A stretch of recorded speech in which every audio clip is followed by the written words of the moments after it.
Hey, good morning, good morning, good morning. Let me make sure the volume is up. So I have my phone on silent all night. So good morning, everyone.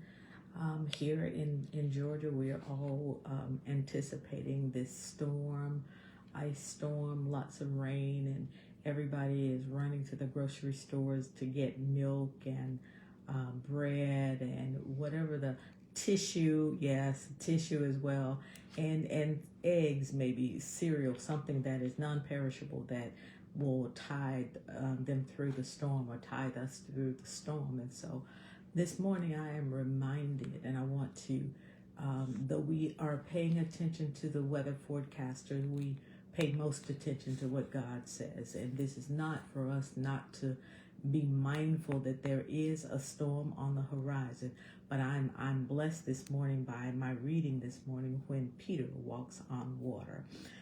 The Bible tells us in Matthew chapter 14 that Jesus had just finished, he and the disciples had just finished feeding the 5,000 plus, and Jesus sent the multitude away, but before he sent them away, he sent the disciples away so that they could get in the boat and go over to the other side, because ministry still needed to take place on the other side. And as Jesus sent the multitude away, he went away in the mountains to pray.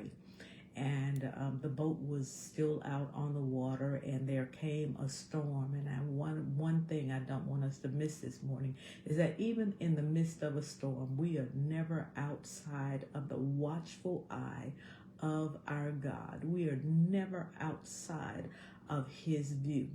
And so the boat was beginning to respond to the waves. And so in the boat responding to the waves, so did the disciples. And Jesus walked on the water, and they thought that there was a ghost coming.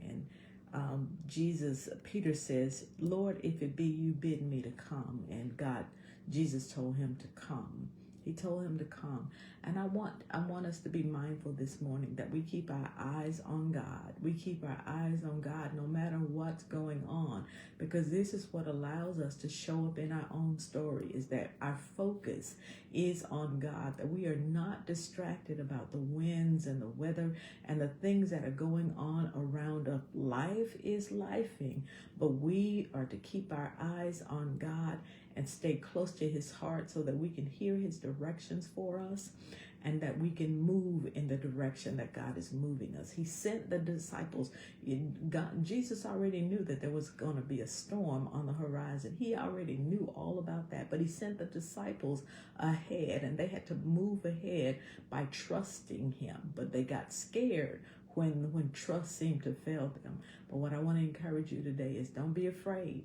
Don't be afraid, because God sees us, God knows us, knows exactly where we are and what's on the horizon. He knows what's on the horizon. So don't be afraid to show up in your own story today. Don't be afraid to magnify God, to glorify God today, and to keep moving forward. Be safe by all means. Get what you feel that you need, but keep your eye on the one who has his eye on you.